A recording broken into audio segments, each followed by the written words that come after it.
Hello, hello. Hi, guys.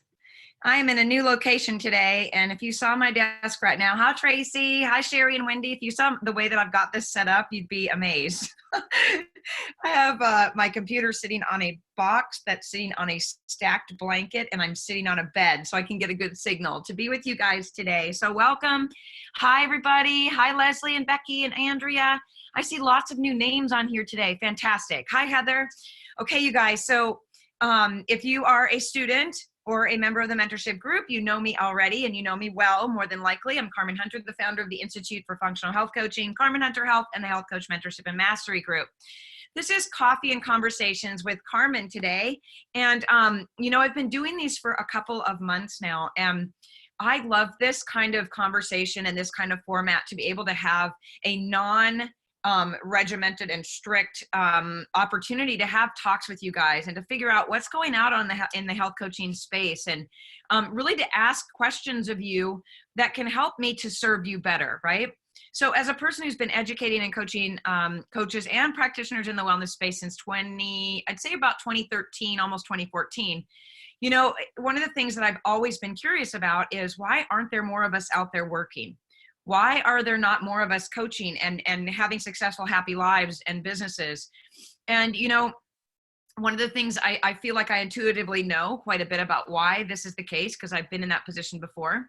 But the other thing is that it's really helpful to hear from you guys. So today I have an ask from you guys, is that you share with me. Hi, Margaret and Bobby. And if I didn't say your name, Lori, Linda, Leslie, hi, everybody. And there's a new name down here that I'm probably going to butcher. Shoba, that's pretty. Hi, everybody. But yes, it would be nice to hear, what is it if you are not successful? And I mean successful, I don't mean, let's structure this real quick for you. I don't mean a full weightless practice, okay? I don't mean speaking at events every single week, every Saturday or whatever, or working with a doctor. I mean successful in a way that feels good to you. Are you running a business that feels good to you, that works for you? And when I say works for you, what I mean is, are you able to start your day with an I get to attitude, not an I have to attitude? I did a live about this the other day. Do you get to get up in the morning and work with the people that you want to work with? Are the people coming to you that are committed to their health and that are so-called easy to work with? In other words, they can have all the problems in the world, but if they're coachable and they're malleable and they want to learn and they want to be better, are those people coming to you, or are you attracting the ones who don't have any money to hire a health coach, who don't have a budget, who think that nothing works? All the excuses that we're all familiar with, right? Are you only attracting brain pickers? So in the chat, I want to know, are you successful and happy in your business today? And if you are not, be specific about why you think you're not. Okay, so one of the reasons this is an exercise I ask people to do is because it's a safe space here to be vulnerable and tell the truth about what you really think is going on, and maybe get some coaching from me in the meantime. But it's also a way to bring yourself forward and say, I own that I am sabotaging myself, or I own that I am in a relationship where I'm hiding the money I'm spending for my business, or I own the fact that I've never felt good enough because of the way that I was raised, or I don't know why I don't feel good enough. Or here's another one you all heard before. I own that I am constantly submerging myself and learning everything I can about health and all the things that have to do with health, so that I don't have to go out and do the unsexy, unfun stuff like learning technology and all the stuff it means to be an entrepreneur. So yeah, keep sharing. I see you guys talking in chat. Keep it coming, please, because I want to speak to those things. I don't think your pain points are what you think they are. In other words, I don't think it's that you don't have a pretty website. I don't think it's that you don't know how to create a funnel. I don't think it's that you don't have a client list. I don't think those are the reasons that you're not successful. So, let me just say this. I'm going to do I'm going to talk to your chatting there. I'm going to give you some support there, you guys. And if anyone wants to be vulnerable enough to bring their one biggest issue to the forefront, whether it's personal or business, happy to speak to that as well. But I'm going to be sharing a couple of documents here in just a second. And just basically want you guys to open your minds. First of all, close your minds to all the crap you're hearing out there about health coaching.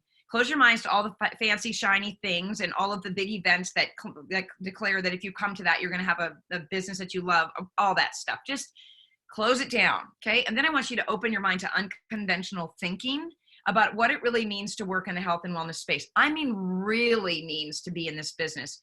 There is a misconception and a lot of myths around the idea that you can just come out here and tell people, you know, all the ways that you got healthy and then you've got a business. It doesn't work that way. It's just like any other business. So here's what I see very often, right? Is that coaches feel guilty asking for money, right? They feel guilty about asking for money, which in turn prevents them from spending money, right? There's all the money stuff is all uniquely tied together. They feel guilty about it because they think that just because they have all this knowledge, they should be out there giving it away for free. Okay. So that's the problem, you guys. It's a real problem because that means that we don't see ourselves any differently than the person that sells something down the street, or the person that comes to your house to service your heating and air unit, right? Like, it is a business. We must start treating it like a business, seeing it like a business, all of those things. Now, a couple things that you can do when you're starting out as a health coach is get real with yourself about what it means. Do you have the resilience, the stamina, the drive to get out there and create that business that you love? Or would you prefer to be a person that collaborates and works with someone else? I'm a person that would prefer to be a leader. I've never been a person that easily follows rules, which has gotten me in trouble in the past.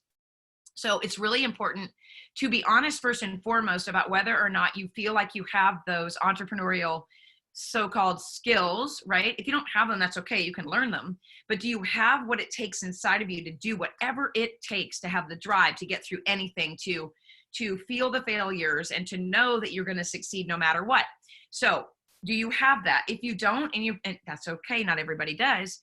If you don't, and you prefer to use all of that knowledge that you have and all of the journeys and things that you've been down to collaborate with someone else and make a living that way, that's fantastic too, you guys. But, you know, just because you're not a person who's ever run a business before doesn't mean that you can't be one of those people now.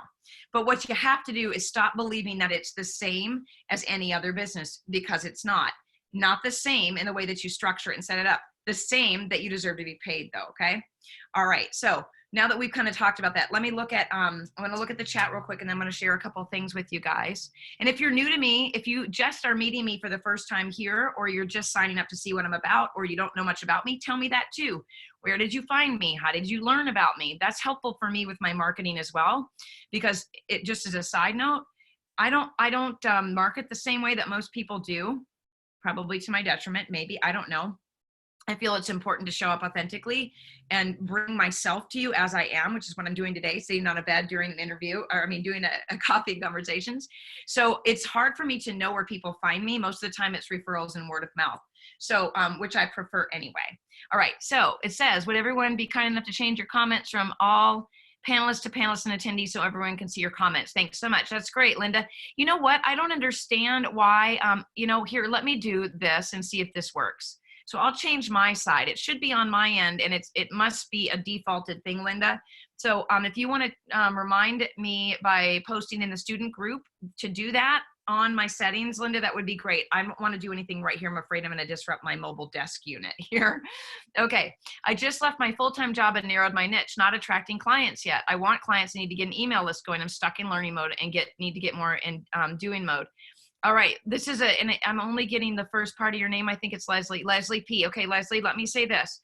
Narrowing your niche might be one of the big mistakes that you could make in this business. I've done a webinar and multiple trainings. I teach all of my students and people, no niche, no problem. What I mean by that is the tighter you focus your niche in, the more you might be scaring people away. I'll give a quick example, but this is just something I talk about all the time. It's in all of my trainings. It's in everything I teach. When you say, just think about this now, okay? And I'll use my own example. I always use my own example because it's easier for me to stay on track with that. When I first started health coaching, I thought my niche was helping women to lose weight, right? Because I was a personal trainer. I quickly found that many times people, they just want to be told what to eat and how to move. Well, I could do that all day long. I would give them all kinds of things, you know, how to change their sleep habits, all of that stuff. And all they ever focused on was food and how to exercise, right?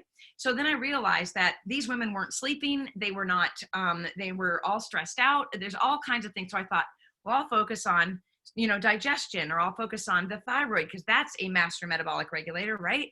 So I kept changing my niche to focus in on these things that I was discovering. And then I went, hold up, wait a minute, right? Every single person with any problem needs to learn how to look at stress differently, needs to learn that their digestion affects everything about their lives, needs to learn that they can train for a marathon and exercise every day and eat clean. That word just drives me crazy all day long. But if they have significant trauma or a crappy relationship or marriage, it's not going to move the needle on their health. So focusing too tightly on the woman post-menopause that's trying to lose weight, or the person who's trying to, do 10 or 5Ks in 5 months, or whatever it is, when you tighten in on that niche, those people out there that you can also help are going to see that and say, oh, well, she only helps women in their 40s with menopause. She doesn't help with digestion. Yes, you do. If you're helping people with hormones, you need to be helping people with digestion as well. Or you might have the 50-year-old corporate male that is beyond stressed out and he can't figure out how to even get started, but he sees that you only work with, I don't know, teenagers that are working on changing their eating habits to fix their acne. I don't know. I'm just making this up. But you guys, when you narrow too tightly in, you're scooting a ton of people out of your scope. Okay. You're losing that focus that you can help anyone. Everybody needs 7 essentials to get well. Okay. Every single human being. If you only stick with food and movement, if you only stick with hormones or whatever, you're losing your audience. So Leslie, to your point, narrowing your niche might not be a great idea. Now, again, it's one of those things people say, oh, if I don't narrow my niche, I won't know, people won't know who I'm talking to. My avatar needs to be nice and tight, all of that. No, you need to have your marketing dialed in and who you're talking to, but it doesn't have to be very specific like that to where other people are going to think that you don't work with them. Is this making sense to you guys? So let's just not focus too much on that. And let's just remember that if you have knowledge, you have experience, you can help anyone. Okay. All right. Not attracting clients yet. Well, you're not attracting clients yet because there could be a whole bunch of other reasons, but an email list is not it. Getting an email list, going, or having a beautiful website. And I've talked about this ad nauseum, but that's not going to get clients to come to you. Having a firm foundation, knowing what you are capable of doing with your experience, having a system in place, making sure you feel confident in what you're doing, that's going to bring clients to you. No email server, no web list, no funnel system, no signature program. None of that's going to bring clients to you. I hate to tell you that, but it's just not. Okay. I'm stuck in learning mode and need to get more in doing mode. All right, so we're going to talk about a little bit about the basics today, Leslie. So just kind of hang in there with me on this one. One of the reasons why coaches don't, when they have all the knowledge, they have all the training, the certifications, and all the information they need, there's many coaches out there, they're still not in doing mode. That comes from something that's going on in their personal life. It could be that you're living surrounded by clutter, so your mind is cluttered and you cannot get focused on getting work done, right? It could be that you're in a relationship that makes you feel like you have you have low self-esteem, or maybe you are, you're in a relationship with someone who doesn't support you. Maybe you have a domineering mother or father that's still talking inside of your head that tells you can't make a business out of this. Most of the time, when coaches have the knowledge or they have the experience and they have the desire, there's something that's holding them back that has to do with something personal, okay? It's very hard to focus on the business aspects when we have so much going on in our personal lives that's putting a wall up against that success. All right, my business isn't where I want it to be yet, Heather. I'm not attracting clients consistently yet. Well, knowing what I know about what you are out there doing, Heather, you are attracting clients. They just don't know you or know you enough, like you enough, or trust you enough yet. But all of those talks you're doing, those are potential clients. So we don't go from a cold audience. You guys know what that means, right? Where someone is new to us. Like there's a lot of people on here that I'm new to. They're cold to my audience. We start warming them up with know, like, and trust, right? We don't automatically show up and someone sees us for the first time and then they buy something from us or they sign up with us. It doesn't work that way. We have to go through this so-called this process of getting them to understand, to know who we are, to know, if we resonate with them and they resonate with us or not, and then trusting us, right? Knowing that we're going to deliver information that's valid to what they need. Same thing I'm doing for you here today. So that's why I ask for input. What is it you feel that's keeping you from being successful? That's what we do. We ask questions. Ask people, what do you need to move towards a healthier lifestyle or healthier body? What do you lack in your life today? Is it support? Is it the knowledge about health and wellness or food or whatever? You got to start asking people what they need and stop assuming. Okay. All right. So Heather, those clients, they go from showing up for a talk that you do to a potential client or potential attendee again, and then they become a client. They have to be a potential client before they can become an actual client.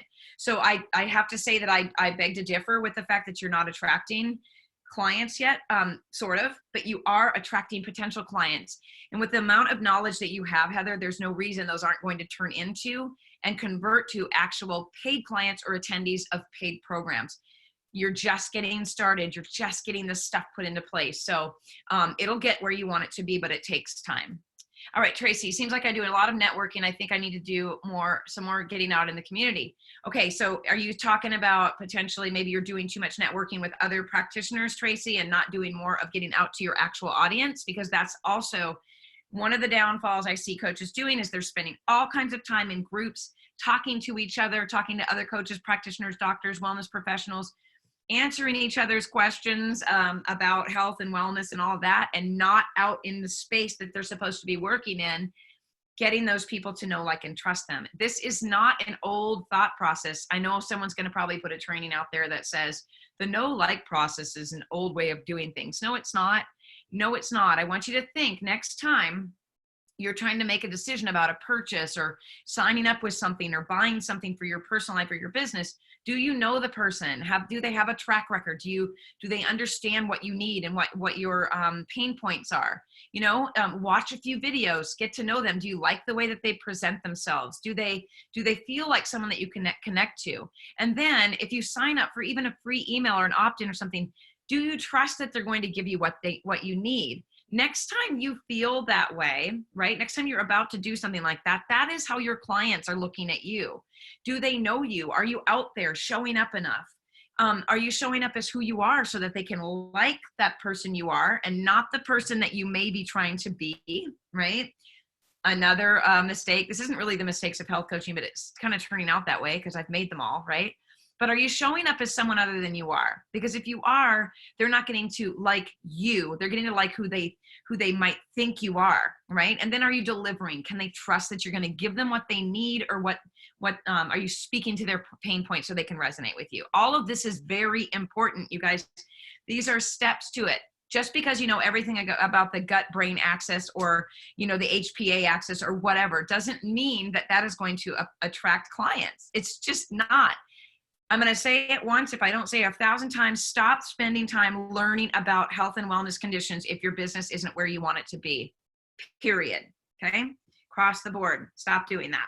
I'm just telling you, I'm giving you full on permission to start focusing on the business part and stop focusing so much on learning. Okay. Going to keep going through these and I'm going to share some stuff. All right. Becky, I am holding things loosely and God is sending me the best clients to pay me, work with me, launch on their own after whatever feels best for them, and getting new referrals from physicians. I'm a little afraid because I will have an advertisement coming out in Natural Awakenings magazine March 1st. Fantastic. Running for 3 months. I hope I don't get swamped. Oh, don't even throw that out there. Okay, let's take off this. I wish we could go back and just delete the section after physicians, because that is and this is a perfect example, Becky. I am going to try to help you here with this, because what I don't want you to do is, you are moving forward. You are trusting that you've got, whoever your God is, you guys, this isn't about religion. It's about spirituality. It's one of the 7 essentials at the Institute. You have a belief that someone or something is in charge of the things that are coming to you, right? You have God sending you the best clients who they pay you. They work with you. They launch on their own after whatever feels best for them. You're getting new referrals. Stop. This is the point where coaches start to sabotage themselves. This is one of the questions on my mentorship form is, are you sabotaging yourself in any capacity from abundance coming into your life? We automatically, and this was a question in one of my groups the other day, I think it was on Instagram, and I wish I knew was it you, Margaret? Margaret, did you post on Instagram about why do we do this, or was it Jane? Someone said, why do we focus more on negativity and hard things than we do on joy? Why do we focus more on what could happen and what we're afraid of than what's actually happened or what could happen, right? So don't say, I hope I don't get swamped, right? So I'm going to restructure this a little bit. Where you say I am a little afraid because I will have an advertisement coming out, I would say I have an advertisement coming out in Natural Awakenings magazine, which is a fantastic opportunity. It runs for 3 months and I cannot wait to get swamped, period. Okay. Notice how we took out all the doubt, all the low confidence, all the fear, all the stuff that would keep that abundance from coming your way. Right. This is the kind of stuff I teach. We are not going to get stuck on the buts or the oh my goshes. Okay. We're going to jump over that and we're going to go right into changing the language and the dialogue. Okay. Everything want free suggestion, not pay for the coaching. Yeah, Shoba, we don't do that. No, we don't do that. If you are any part of my community at all, we do not let people pick our brains. We jump right into the safe zone, first of all, saying up your business and sustainably letting people know who we are, what we offer, and how they can pay us for help. Okay. Gina, oh, wait a minute. Margaret, I missed I get to live. Was it here? No, I think it was in the Clarity group, Margaret. I own that I am addicted to learning everything about health before I start coaching, that I won't know enough. That's because that's a deterrent. And it's not only you, everybody does this at some point. If I just keep learning, but what that does is that's actually a subconscious saboteur, right? Or a saboteur. Is that the word? Saboteur. Anyway, you're sabotaging yourself from getting started because you're of the fear of the unknown, fear of technology, fear of getting clients, fear of putting yourself out there, fear of showing up as you are, fear of spending money. Money is paper. If you're getting what you need in exchange for it, it is going to come back to you tenfold. So we got to get over that, you guys. Okay. So I am challenging everyone here today to stop focusing on all of the stuff. Get really clear the next time you listen to another summit or a podcast about health, or you sign up for an ongoing series about the brain, whatever it is, before you hit click, buy, listen, or whatever, I want you to stop and ask yourself this question.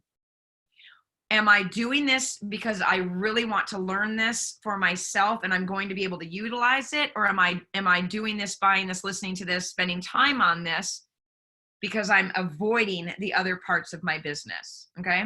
So stop and get present, you guys. We are too often hitting those buttons and purchasing and things about health and conditions and stuff. We don't need any more knowledge. We don't. Google can give you all of that. It can give you all of that as you need it.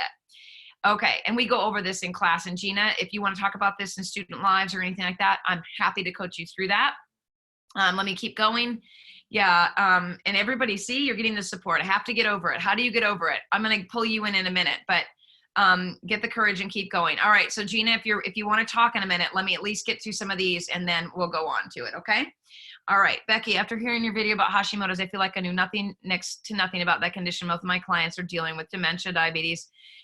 Yeah, we don't have to know anything about Hashimoto's. If most of your clients, this is a perfect example, Becky.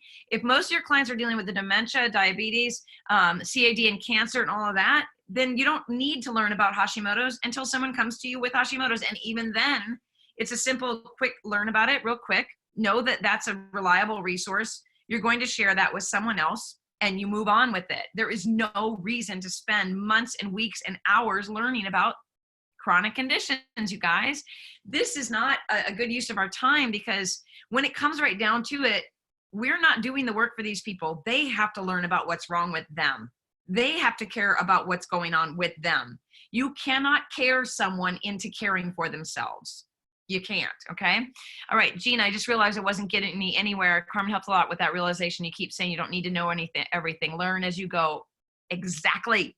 Yes, and post in the student group anytime you find yourself doing that. And one of us is going to come in there and get you back on track. Yeah, I know every coaching expert told you you needed to, because it's a marketing thing. It's all about marketing. And if you know how to market, and I'm going to share something with you, I promise, that might help you a little bit. We're going to go into that more in a minute, okay? Gina, I'm afraid of failure. Okay, well, failure is not taking the first step. I wrote that on a meme one time. I don't know when, last year sometime, but if you are sitting still, that's failure. If you're taking one tiny baby step forward, that's not failure. Actually, you know what? I want to take that back, because I don't even want to shame anybody in this situation about feeling like a failure for sitting still. If you're sitting still because you don't know how to move forward and you need a minute to figure that out, that's also not failure. What's failure is day after day, not taking responsibility for where you're not showing up in your business. It is projecting onto other people and blaming other people or other things for not starting in your business. It's not being honest with yourself and not taking that first step. Okay. And you're showing up. I just want to say that, Gina, you're showing up. So you're not failing. Okay. All right. I haven't thought about much about possible failures. I'm at the cusp of finishing the program and logistics of setting up business. I have a good handle on the next steps. Yay. And you have a business-oriented hubby and us too to help you stay on track. And just as a reminder to my students, tomorrow is marketing day. Julianne is the queen of all of this. So social media, marketing, technology, she is your person. She's going to be there to answer your questions. So you guys show up for that. Okay. All right. Yes, Linda, you got this. 7 essentials. Okay. I am going to talk about the niche thing in just a moment. Hold on, almost to the end here. I think my business is far from where I want it to be, mostly because of being raised with the "you're not enough" messages. Yes, I spent years numbing my pain with distractions, every summit, food, alcohol. Okay. So yeah, you know what? I'm glad you brought this up, Margaret, because here's the thing that we're not doing enough in this business. And that's we're not being vulnerable enough and saying, I don't know this and I don't understand this. And this is hard for me. And I struggle with old messages and programming from when I was growing up, and it's holding me back. So the first step in all of this is being aware, getting present, and being vulnerable enough to ask for the support that you need to get over the things that are holding you back. Okay. So you are not alone in the numbing process. Everybody's doing it. And guess what? If you're spending a bunch of time in social media or on Facebook groups for coaches answering questions, you're numbing too.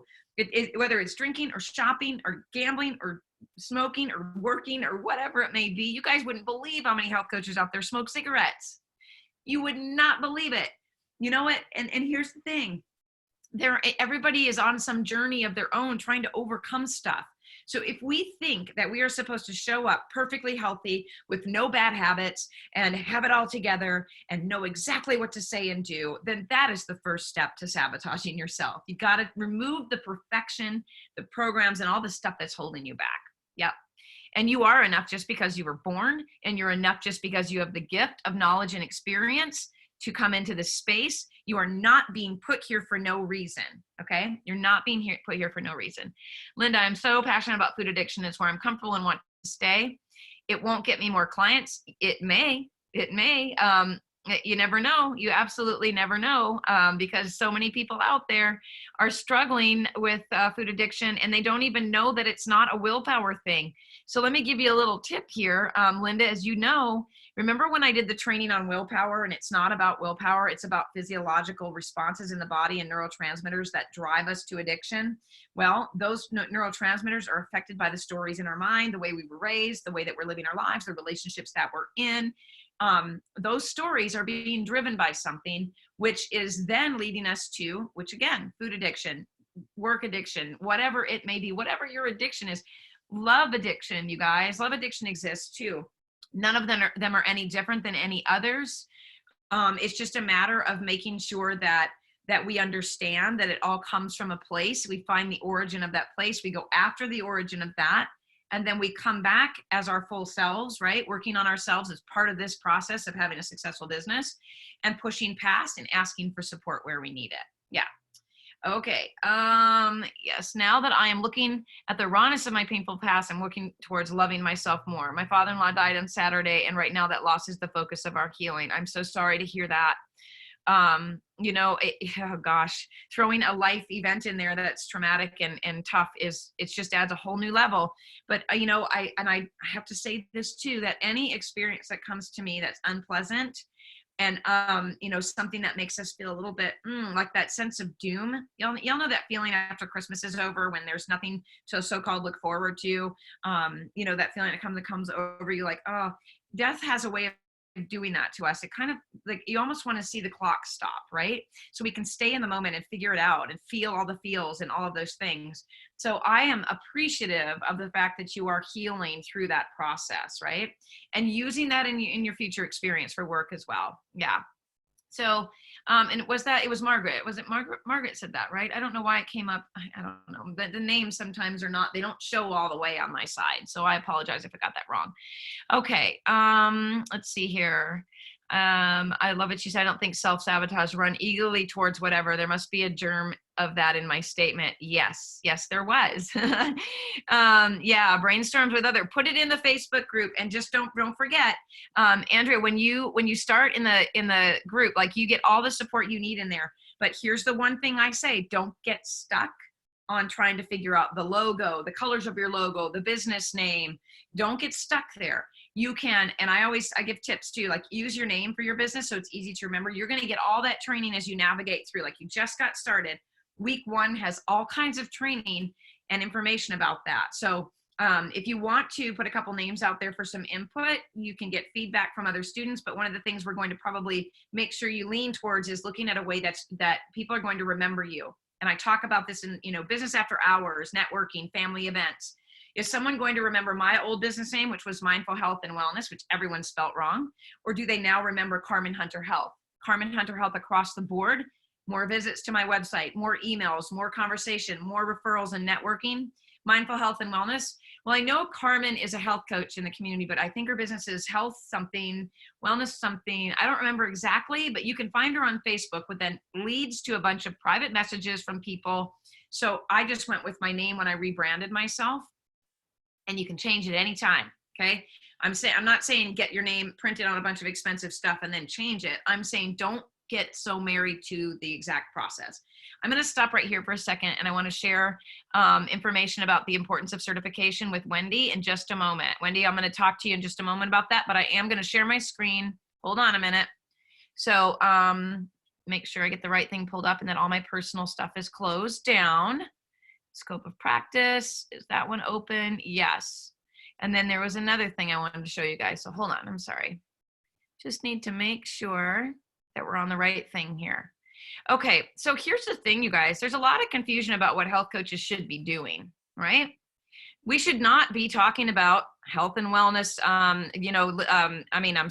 health conditions and prescribing, diagnosing, all that stuff. And I'm just going to touch on a couple things here. So my scope of practice, just for those of you who don't know, we're unregulated. I can make my own scope of practice that goes with the school and the method of coaching that I teach because there is no regulation. Now, if someone comes in and federally regulates us and says, this is the scope of practice for a health coach, I'm going to have to change this. But right now, this is the safest method of health coaching that I know. I've been using it for over a decade. But here's the thing. I want to speak to this real quick because I want you guys to remember that when it comes to how we help people and staying in our lane and staying safe and having a low risk, sustainable practice that can go with us till the time we're ready to be done with it, we need to remember that sharing reliable resources and credible information is the key to keeping yourself safe and working with anyone, okay? Offering emotional support, but not diagnosing, right? And then referring out when we need to, and so on, you guys. So this whole scope of practice is about supporting the client. I'm scrolling down here. Support client health goals, helping them identify obstacles to reaching goals through inquiry and guiding them to find the answer using their own instincts and intuition. This is the important part right here. This is the part that people get hooked up and hung up on when it comes to learning more.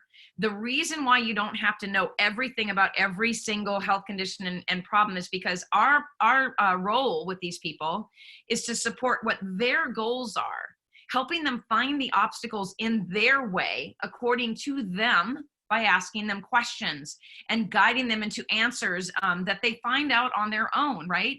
We don't automatically tell someone, this is what's wrong with you. We say, is there something here? Could this be a reason why you feel this way? Does this resonate with you? Does this make sense? Let me share an experience I had with someone one time that might lend some clarity to the things that we're talking about, okay? So again, another thing as well is learn about the client from a functional perspective, mind and body. When we separate the liver from the gut, from the hormones, from the brain, from the thyroid, we're not practicing a whole body functional approach to someone's health and care. This is, again, goes back to that niching thing. Everything is connected. You know, one of the things, and hold on, I'm going to stop my share here. One of the things that I think is really interesting is how in the last few years, you guys, we've learned, you know, the mind-body connection. We hear this all the time, right? It's about the mind, body, spirit, mind-body connection, all that. I don't even know when things got off the rail, where people forgot that our head was connected to our body, or that our brain was part of a unique system. You know, I don't know even when that happened, but when that, I should probably do research on that, right? But we have to remember that when we treat the body as separate pieces, we are only going after symptoms with these people. But when we can teach them how uniquely connected everything is, from the experiences our own family has had, or our parents have had, that we grew up with, to the relationships that we're in today, if we can help people to have a better understanding of how that all works together, then when someone has something that we don't understand or we don't know about, an autoimmune condition, or some strange disease we've never heard about before, we're always going to return to the 7 foundations and then share information about that one thing. So if we know how the body works together, we don't have to become experts in each individual topic, right? We should always return to the basics.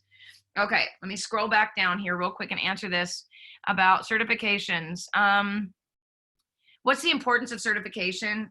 I've done a whole training on this, all certifications, and everybody's saying that you have to be certified. I offer a certification, but you don't have to have one. I wasn't coaching with a certification for a while. Like, I was coaching, just trying to help people with their health. I didn't even realize, again, that there was such a thing as a health coach certification. So the importance of the certification is to make you feel more credible, and so that people who think you need to have letters behind your name see the letters behind your name and think you're credible. But overall, you guys, what's more important than even being certified is knowing how to have a safe practice and knowing how to safely coach someone.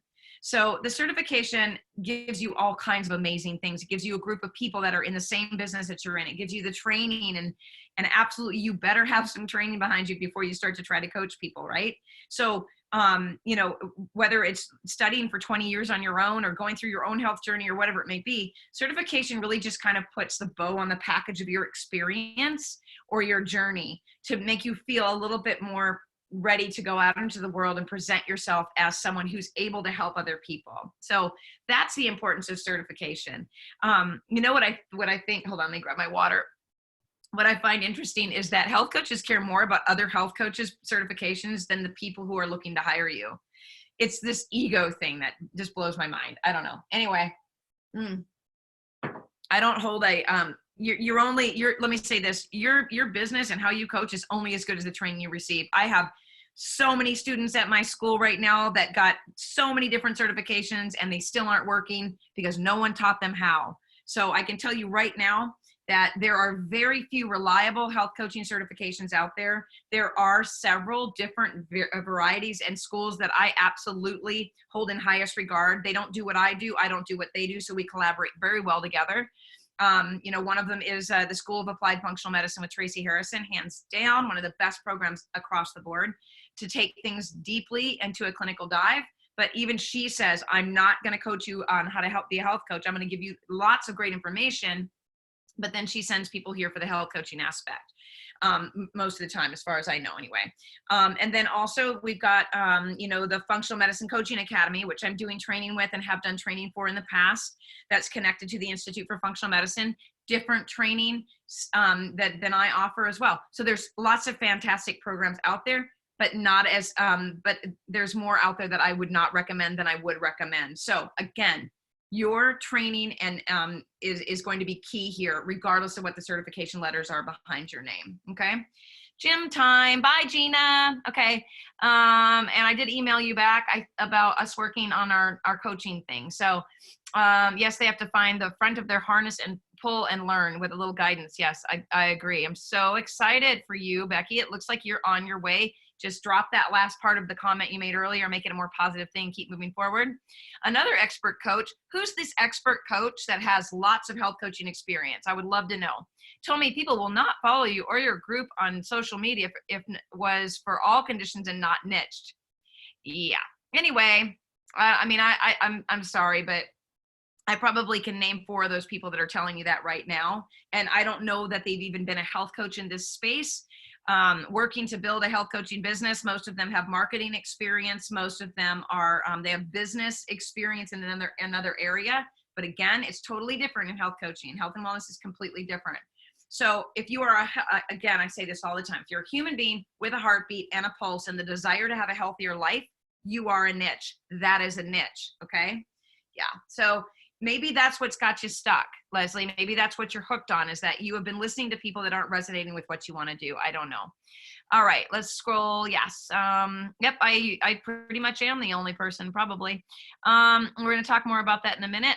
Oh, there we go. Yep. You started to do it because everyone else told you needed to. Yeah.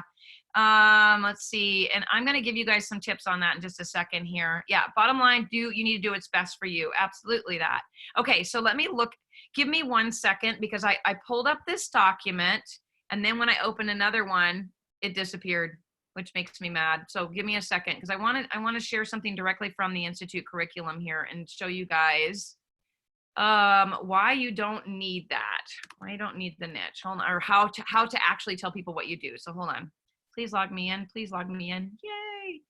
Okay. So those of you that are students on here, you guys know that this is already in your curriculum, and I'm going to tell you where. If you haven't gotten there yet, Andrea, you're brand new, so you might not be there yet, but it is a document that's about how to tell people what you do, right? So hold on a moment. Oh, I might have too many windows open. Hold on just a second. Functional health coach scope of practice. What is a health coach? And then here we go. How to tell people what you do. Let me open this up. Oh gosh. I always get nervous when I do the backdoor administrative side of my business because my team does some of it, and I'm like, I'm not as tech savvy as them. So I'm going to share this with you. Okay. Yeah, I think it's week 2. How to tell people what you do as a health coach. All right. So explaining what you do can be tough, and it varies according to what you offer in your business. Okay. Niche, right? Well, what do you offer? Well, I offer to help women in their 40s. I offer to help men in their 60s, whatever. An elevator speech is a clear, brief message or commercial about you. It communicates who you are, what you're looking for, how you can benefit a company or organization. It's typically about 30 seconds, but it's the same thing if you're talking to people, you guys. It's not just a company or organization. It's kind of an old thought process, right? The time it takes people to ride from the top to the bottom of a building in an elevator. I believe I got that from Wikipedia. I need to reference that. I thought I did. I don't know. I need to fix that though. Even though we don't ride elevators to work, you guys, we're in a different space. The attention span of people we're talking to is about roughly the same. As I mentioned earlier, if you're at an after hours event or a party, a store, someone says, what do you do? It's a good idea to have a short, concise explanation of who you are and what you offer. If the conversation goes further and they want to know more, you expand into a conversation of direct them to your website or a free conversation, okay? You don't fumble around trying to explain it and watch their eyes glaze over in boredom. It's happened. I know. I've made that mistake many years ago. Keep it simple. So if we know that we are able to help anyone with any problem, which you can, okay, if you've got the experience in the training, here are a few ideas for telling people what you do. Change it, play with it, shorten it, whatever. But this is just to get your wheels spinning. So if someone says to me, so what is a health coach and what do you do? I would say I help people reach optimal health through a whole food and lifestyle approach in a low stress way, so the changes they make are sustainable or feel like they're attainable for them, right? Okay, so that's one thing. You might say, I take people from where they are to where they want to be in their health based on the feedback that they give to me about what feels good and right to them about food and other healthy changes. Now, this is just stuff I threw out there to let my coaches use and my students use, okay? I help people make decisions by providing them with reliable resources about food and lifestyle to help them reach their desired goals. So what does this mean? And I'm sitting Indian style here, so let me get comfortable. I've gone from like live from a bed before like 4 times, but the area that I had a Wi-Fi at a desk was not working. So one of the things I just want to be really clear about is, and let me stop my share for a second. When we are telling someone what we do and we're focused tightly in on something, it can sound very similar to that. I help women in their 40s lose the muffin top and focus on optimized food and lifestyle. You can expand on that, right? But when you're putting that avatar so tightly in women, this, the men, children, families, or women that aren't in menopause aren't going to be looking at you as focused as they could, or might not look at you at all if all of your marketing information speaks to a specific targeted market. Okay. So, You can play with anything when it comes to language, but what we're looking for is the foundation of a human being that wants to feel better and wants to be healthier. Okay. So here's the other thing I want you guys to keep in mind. And this is what I tell people all the time. You're working with two people are looking for you, the standard American person, the overwhelmed symptom chaser. What do those people have in common? They feel hopeless. They don't know where to begin. They are overwhelmed. So what if your marketing speaks to that? What if your marketing says this? I work with the person who's overwhelmed, and I can't do this on the fly right now because my mind's in a million places. But I work with the overwhelmed person who is desiring a healthier lifestyle with manageable changes, or something like that, right? Or I work with the chronic condition client who has been chasing health for years and blah blah blah blah. So using words that are more general is going to not only create a more a safer approach for you guys, but I don't know if anybody here was on the Practice Better panelist training. So I was one of the experts on Practice Better the other day, and even Lisa Fraley, who's one of the coaches, the attorneys in my coaching program, she even said that if you are marketing to a condition or a disease or a problem that is outside of our scope as a health coach. So if you are saying, I help people with chronic yeast infections, dysbiosis, and gut infections achieve optimal health, you are marketing to a condition, a disease, or a problem, or an illness that is outside your scope with health coaching. So generally marketing with very specific terminology that lets people know who you help is going to be key for you guys. Okay, that's going to keep you safe. It's going to keep you low risk. It's going to get you more clients. It's going to open the door for all kinds of people you may never have thought that you'd work with before. All right, hold on. Scrolling up. Yeah, a lot of the out there are saying that. Most people are.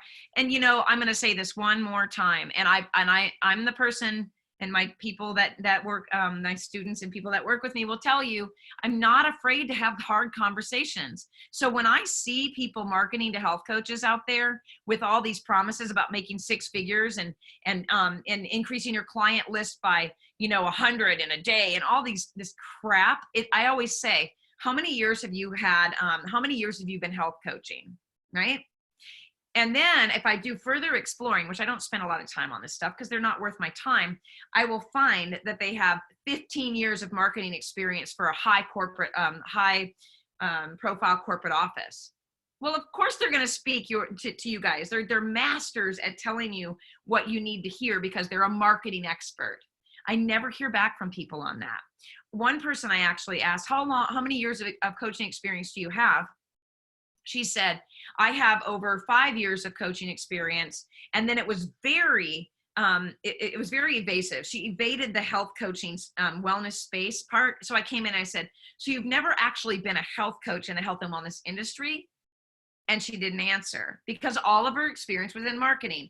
This is the same thing as you guys hiring business coaches that are not in the health coaching business. So you're hiring business coaches that will teach you how to start a business with other things, but they don't know anything about what it means to be safe, scope of practice, handling sensitive emotional issues, handling sensitive topics like how many times do you poop in a day? How do you deliver information in a way that doesn't have you prescriptive or diagnostic? Business coaches that don't understand the wellness industry are not going to be able to give you everything you need. So be careful about who you're learning from, who you're listening to, who's guiding you in this space. Always, right? Don't take your car to the beauty shop to get your oil changed. I can't believe I just said beauty shop. Beauty shop like my mom, or beauty parlor like my grandmother. Okay, y'all get that, right? Okay. I don't believe in accidents. I love that. There Are No Accidents is one of my favorite books. Got practice with my 30-second thing, guest attending BNI meetings. It really helps to have a quick, easy, what do I do? Perfect. One thing I've found helpful, hi, Bobby, is to give the generic elevator speech, but add you enjoy, especially working with individuals, lowering their toxic load, which can contribute to so many health coaches. I'm so glad you put this on here. And do you know why? Because guess what's lost? What's a lost art? The tagline. All the information that goes below what you do with your business, right? So all of the information that goes below the tagline, your name of your business, then you've got a tagline there, right? About who you are.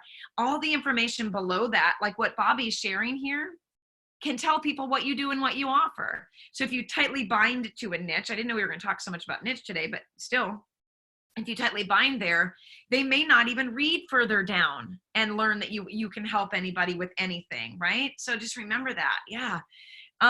Okay, thank you, Carmen. This support that I should not focus on a niche on arthritis. Oh my gosh, right? Because what if someone comes to you, I know I struggle with rheumatoid arthritis, and then you're like, and you say to them, okay, we're going to focus on just what focuses on arthritis. We're missing all those other pieces, or what helps arthritis. We're missing other pieces. What if they change their food and the way that they're sleeping, but they didn't realize that rheumatoid arthritis and pain in their joints can come from the emotional trauma that they've gone through that creates rigidity in their joints? What if you miss that part, right?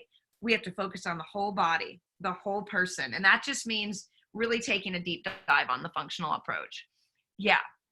Thank you, Linda, for sharing that. Yes, yeah. Focusing on people with inflammation and pain. Take it deeper. Who has inflammation? Who has pain? People who have digestive issues. Who have digestive issues? People who have trauma. People who have who don't sleep well. People who see stress, everything as an emergency, and don't understand about how to see stress differently instead of they're trying to manage it and reduce it, and that's stressing them out more. Right? We got to get back to the basics. We got to get back to the basics. Okay. Niching to a condition is outside of your scope of practice. Absolutely. Yeah, I know. Okay. All right. We're not seeing the post that you are talking about. Which ones, Margaret? Hold on. Which ones are you talking about? And let me know. Yeah. Okay. So give me a second because I want to pull something else up here. Hold on. Oh my gosh. I hope you guys don't hear that. My stomach is like raw. Okay. Okay. Real quick before I forget though. So if you're new to me, I'm going to throw this, hold on. This free 5-day coach training thing in here. And whether or not you have a business or not in coaching already, it's free. Just trust me when I tell you I'm an over deliverer. Deliverer, is that a word? I like to over deliver. So if you're new to me, grab that opt-in. If you're a student or a member of the mentorship, you do not need this. You guys get all this already. Okay, so grab that, pop in and get some free training. And then I had someone message me that they're going to be on here today. And I have extended, and then we're going to get back to a couple of topics. We're not done yet, so just bear with me. I don't want to forget to do this, which is standard for me. I see Wendy's question. I'm going to give you guys some stuff that that we are promoting today. It ends tonight at midnight, so let me throw it in here. These are business. This is business training that comes directly from the Institute. So if you are a student, you guys have this. You get all my training for free for the rest of your lives. Just remember that, and don't buy it. Okay, don't buy anything if you're a student. This is like super, super inexpensive stuff, you guys. All right, there's the 3 links. I hope that the person that asked me for these on my email is on today. So there you go. All right, so I'm going back. Focusing on helping people with parents with nutrition for their children diagnosed with IBD is probably not the best approach, or would I be limiting myself? All right, so first of all, we shouldn't be using the word nutrition, Wendy. Ever, ever, ever. Nutrition is a nutritionist word. Diet is a dietitianist word. So dietitian's word. So we don't use the word nutrition. And people that are diagnosed with IBD, take it deeper. Who's diagnosed with IBD and what is IBD? IBD is an irritable bowel disease. Okay, disease, ulcerative colitis or Crohn's. But what do they start with? Irritable bowel syndrome, right? If I got that right, and tell me if I've got them right. Sometimes I get them mixed up. Disease, syndrome. Disease comes after syndrome. But if they have IBS, which has led to IBD, what came before IBS? Was it stress? Was it trauma? Was it gluten? Was it soy? Was it toxic things in the environment? Was it the way that were they being bullied at school? What caused the symptom of IBS, which led to IBD? We don't know. Find the symptom, investigate, get to the basics of it. Go to the foundation, the 7 foundations, focus on them. So you open up the door to anybody when you work with the 7 foundations of health. Whole food, safe movement, sleep optimization, stress perception, not management or reduction, trauma, spirituality, and fun. All of those things are going to affect someone's digestive health and their mental health and their brain health and everything, which leads to symptoms, which leads to disease. So if you're new to me, I don't believe that a diagnosis is actually a diagnosis. I believe it's a symptom of something bigger, which this is a perfect example. So thank you for the question, Wendy. I would say this, that so I focus on helping parents create optimal health or create an optimally healthy environment for their families using whole food and lifestyle, using a whole food and lifestyle approach. Like that's not exact, but I'm on the fly here. So I don't, so how you would focus on this as a prescriptive, like you are niching to a diagnosis, you would be saying something like, I focus on helping parents out of scope on nutrition, right? Helping parents with nutritional approaches for children diagnosed with irritable bowel disease. That is outside of scope of practice. So switch it up, use safe words and language, and speak more generally so that parents that don't have an IBD or IBS child can come to you. What about the parent with the ADHD child? What about the parent with the oppositional defiance child? What about the parents with the kid who has terrible cystic acne that's taking a bunch of toxic medication? Are you going to be able to help them? I can pretty much guarantee, Wendy, that if you've done your homework and you have a safe approach, you can help them. So we don't want to push those people out that we can help. We want to make sure that we have a general approach to coaching. So yes. Okay. Yep.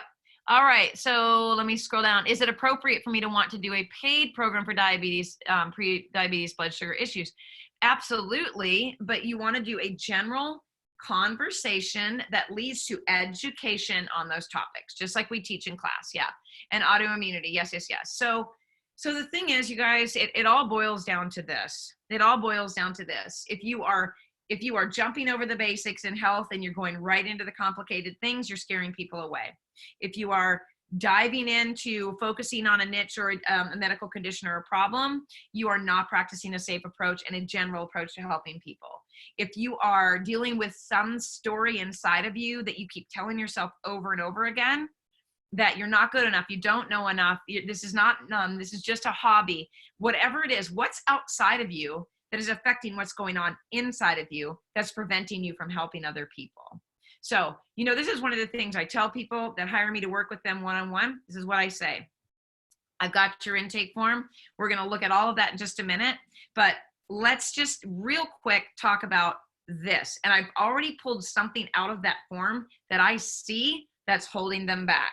And it is almost 100% of the time something they don't even see that's been written in the answers that they have. And it has to do with how they feel about themselves, how they're living their lives. Maybe they're not completely healthy yet and they're afraid to go out into the world. What if someone says, well, you're not healthy. How are you even qualified to help me with this, right? That's another thing, imposter syndrome, all of that stuff is ridiculous, you guys. No one would be coaching if we all had to be in perfect health to be able to do that. No one would be. I helped, and I'm a perfect example. I can tell you right now that going through significant trauma, which I just did a podcast on, and if you haven't listened to it yet, it's on the Beautifully Broken. It's about my story. When you hear it, if you've listened to it, share with me, let me know, it'd be fantastic. But during that webinar, or during the time of the story that I shared very vulnerably in that podcast, I went through significant weight loss, unbelievable amounts of stress, ended up with H. pylori, ended up with, oh my gosh, chronic horrible diarrhea, which was coming from the H. pylori, which I had no idea of, dysbiosis, a UTI. I hadn't had one of those in 20 years. Everything about my health was just taking a nosedive. My thyroid was just slowing down. Yeah, let me grab the podcast link for you, Margaret. Hold on one moment. But why I'm telling you this is because not for 1 second did I doubt that I could help someone, even in the midst of all the crazy that I was going through with my health. I knew that whatever I had experienced, I've been coaching for over 10 years, you guys, and I have not been perfectly healthy in the past 10 years, okay? I've had my ups and downs. That's what this is all about, is knowing, oh, this is happening. Oh, this is how I'm going to handle it, right? Oh, I'm feeling this. I remember this is how I dealt with that. You're using your journey to help other people. So if you don't have a story and you don't have methods of coping and you haven't been through something, it's just like I always say, the 20-year-old, that says, I can help you with life coaching. You haven't lived yet. You're 20. Your mom and dad are probably paying for your business. Don't talk to me about what it means to be life coached by a 20-year-old, okay? People need to know that you've been down some road that feels relatable to them. They need to know that you understand the despair, the hopelessness, the feeling that they're going through, so that you can share that with them and you can empathize with them. That's what people want. They want connection, they want communication, they want to know they're heard, they want to know that they have someone they can land with, right? That they can lean into, that has their back. That's what people want. They don't want some complicated protocol on how to stimulate bile to the liver and all that stuff right off the bat. They're just looking for somebody to get them going in the first place. Okay. So hold on a moment. Linda, yes, all parents need that information. Oh my God, I would never be coaching if I waited to be completely healthy. Me either. Oh my gosh. Okay, so hold on. I'm going to share this Beautifully Broken podcast link. And in the interest, and let me just share this too, you guys, in the interest of being completely transparent here, sharing my story and going through the things that I went through and all of that, I have shared a little bit about it as time has gone on, and I can promise you this: it did not come easily, because I had to take into consideration that my story has a stigma around it, a big one, and that I have a child that I am responsible for protecting in how I share information and how I show up in the world. And I want to honor him as well in that space. So hold on a minute. I'm going to give you guys copy. I'm going to give you the iTunes podcast link, and then I'm going to grab another one from you. I don't want to just sit here and stare at the screen while you guys watch me stare at the screen while I grab it. But for those of you who are new to this part of my life as well, it is, I'm on Instagram, The Full Circle Process. It's a story about, and my story is about betrayal and infidelity and, separation, divorce, and a story that would probably blow your dang socks right off your feet if you heard the whole thing. But it is my story, and it has brought me to this place in my life of more joy, more happiness, having a new lease on life.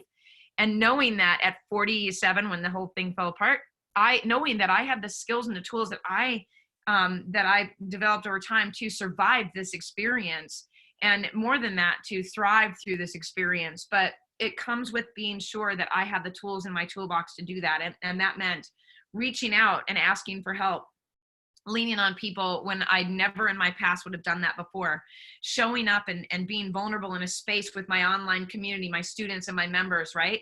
And letting them know, I've been through some crap this week. This has been a hard week. So, maybe I look tired or whatever. When we do this, you guys, we connect and we bring people into our space. When we go out there with all flash and all the shiny stuff and all the email lists and the funnels and all the, sign up here business and all that, without, people knowing who we are, it's very hard to develop that audience to sign people up to be clients. Okay. Is any of this resonating for you guys? Yeah, I'm going to grab the one, Becky. I'm sorry. Okay. Hold on a second. I'm going to grab you the link and hope that I'm one of those people, I always giggle with my mom when she's on the computer and she does this thing a lot. You guys know people that do their finger over things, like maybe some of the older people in our lives that go, I can find it, just a minute. Well, that's what I feel like sometimes when I'm navigating, the online world. So hold on a moment. I'm going to grab it from, dadgummit, Spotify. So do you have Spotify? Does anybody have Spotify? You can see it on Stitcher. Hold on a moment. Here we go. I'm going to share Spotify. You can find it on Stitcher, and then you can literally just type in Beautifully Broken Podcast and it'll pop up. But there's two links. Thank you, Bobby. Episode 55. Did you get a chance to listen to it? Bobby, I don't know. Did anybody hear it? Let me tell you something. I did that interview and I was so excited because I love Freddie. Freddie's one of my students and he's somebody that's just run off and he's running with it. His business took off. So I was comfortable during the interview. And then afterwards, thank you so much for that, Heather. Thank you. Afterwards, I went like this. Oh God, what did I just do? Like that feeling, like, oh my God, I just put my life out there. Like my biggest, most traumatic experience of my entire life is now going out into the world live. Holy crap. And then I went like this. Okay, well, let's just see what happens. Okay. So when we feel that fear, that thing that comes over us and makes us go, oh gosh, it's a time to stop and to go inside, right? This is with anything, and say, where is this coming from? Is this a real fear? Is it based on anything meaningful? Am I just feeling this fear because I'm being vulnerable and transparent? Where is it coming from? How can I lift myself up in this moment of uncertainty, right? This is the kind of stuff that I want people, all of us, to be doing and teaching our clients to do. How do we get aware? Well, we have to become comfortable with being present in our own skin. Then how do we become present? Pay attention to the signs, the instincts, the intuition that's coming to us. Then how do we make peace with non-judgment of ourselves or the world around us so that we can use that experience to show up in the world? So important. It's so important. All right. So we are on, it's 1:35. We're an hour in already. That's unbelievable. Okay. So, all right. So if there's nothing anybody needs anything with, Gina, I want to pull you in for about 5 minutes. Oh, she went to the gym. Shoot. All right. I forgot. I should have just, see, that's the thing. I get going and somebody needs to sit right next to me and poke me. We'll do a live with Gina anyway. We're going to do some live coaching with her. She's filled out an intake podcast form, and I was reading podcasts at the same time. So we're going to do a live training with her, which I'm going to do a streaming in, like I did with Anna. I did a live coaching session with Anna the other day, which was fantastic. She was so great. She's going to be a new student this week as well. But here's how you can get in touch with me. Grab the links, and if you're not with me yet, all you got to do is click and look. Take a look at what we offer you guys. I over-deliver to the point where sometimes I think, oh my gosh, am I putting too much out there? But it's just because I feel so passionately about giving you guys what you need to succeed. It is some of the content that's been pulled directly from our curriculum. So you're going to learn some of the things that my students get. It's by no stretch the program, because that's 18 weeks of deep diving blueprinting into health coaching. Thank you for the compliments. I'm glad you're going to watch it, Bobby. Let me know what you think. Margaret says, you always speak directly to me, Carmen. It always makes perfect sense to me because I've been where you are. I've been where you are. I know the feeling, right? Transparency is an absolute magnet. Thank you, Tracy. I want you guys' feedback. What do you think about the podcast? Let me know. Share with me. I love it. And thank you, Megan. Very relatable, having been through some huge life changes the past couple of years. Yeah. Whoo, that stuff's hard. Betrayal, infidelity, separation, divorce, your marriage. You think your marriage is going to be forever, and whoa. I mean, whoa. Almost 18. I was 5 days short of 18 years of marriage, and it all divorced, signed off, bought my freedom, gave everything up, financially, everything. Okay, the cold water over your head feeling. Yes, that, or the burning in the back feeling. It's usually one or the other. Yes, you got it, girl. That's true. Gina is my peer coaching client. Is that okay? Yes, it's absolutely. And it'll be a great way for you to kind of see how similar we are, or what we can uncover to help her out and support her, for sure. Okay. Yes. Yes, Becky, my passion and transparency makes you feel that it's okay. We have to lead the way. We have to lead the way. No more of this perfectionistic health coaching stuff out there, you guys. Show up as you are, sitting on a bed with your, look, I'll show you how I've got, you guys want to see how I've got my desk set up right now? Hold on. This is a blanket. This is a box, an empty box. And I've got my computer sitting on this box on the bed. So there, how's that for not having a perfect stand-up desk on a treadmill, walking my way through this free webinar for you guys, right? Okay. All right. So last but not least, if you are experiencing anything, you guys, when it comes to blockages in your personal life or your business, if you are a woman that needs a confidential person to coach you through anything with your marriage, if you're unhappy, sabotage, situations with your spouse, your business, any of that, betrayal, infidelity, reach out to me. CarmenHunterHealth@gmail.com. I do mentoring on personal and business side of everything. I don't believe in contracts. I want you guys working. My goal is to see coaches out there helping people. That's why I work so hard to help you guys. Okay, if there's nothing else we're going to talk about today, I hope this was helpful. If anything, it was able to at least nudge one of you in the right direction about helping anybody and not being so tied into that niche thing, okay? It can sabotage your business. Go inside. Always be working on yourself. Always be willing to show up for people. Be vulnerable. Thank you so much for the great compliments. Mwah! Love you all. Have a fantastic day. And I'll put those links in the replay as well. And we'll see you next time. Bye, everybody.